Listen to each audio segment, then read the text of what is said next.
Hello class, my name is Josh Caldwell, and I'm here to talk to you about the Scopes monkey trial. This is a very famous event in American political history. I say political because even though it was a trial in the legal sense, it was really more of a political propaganda battle. And the way it went down is in 1925, the left-wing organization, the ACLU, advertised to try to find somebody that they could use as a prop to attack a law in Tennessee called the Butler Act. The Butler Act made it illegal to teach the theory of evolution in Tennessee schools. So the ACLU found a man named Scopes.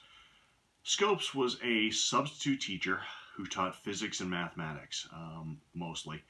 And at one point he actually taught biology. When they brought him into the trial, he admitted that he wasn't sure he had ever actually taught biology. That's how real this trial was. He was kind of a stand-in for the ACLU's attempt to attack this law. And where it really went off the rails is, rather than focusing on whether Scopes was guilty of breaking this law or not, an entire political event erupted around this. It starts off when a Republican who is very much a supporter of the Bible and fundamentalism and the creationist theory, named William Jennings Bryan, steps in and he decides he's going to present the prosecution. This is where it goes off the rail.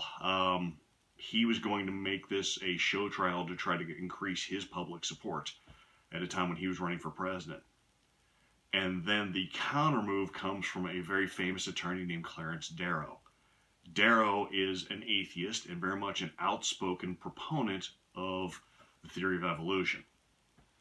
The trial itself is as much of a propaganda event as any trial could be, and it pitted Darrow, a professional attorney, a very well-skilled attorney, against a politician. And that's really where everything turns. The politician was wildly outmaneuvered during the trial.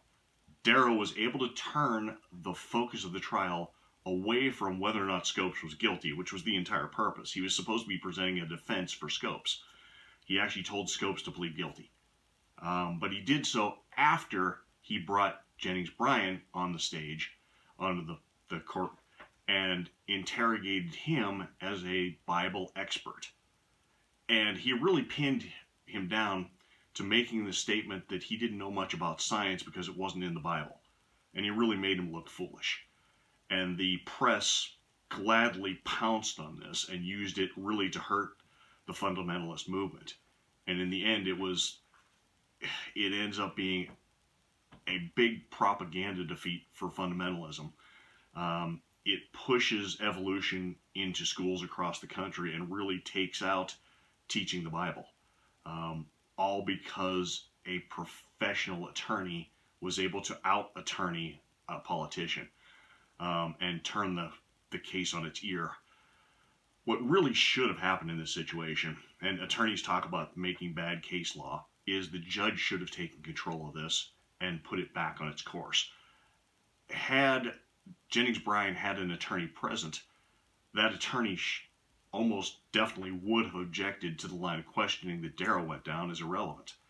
But in the end, that's not what happened. It wasn't decided on legal merits, and it had nothing to do with Scopes' guilt or innocence. It also had nothing to do with the validity of the theory of evolution versus Bible teaching. It was really just a propaganda presentation that the media jumped all over. It became a media circus. And the entire country was told that science had defeated religion.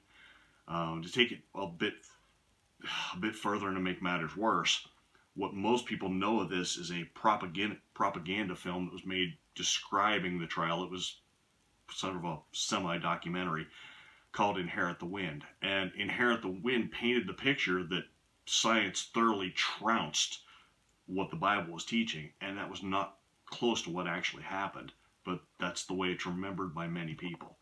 It was a very important part in American history. It was a turning part in our culture. Not a good one, but it was a turning point. Thank you for listening to me again. My name is Josh Caldwell, and have a good day.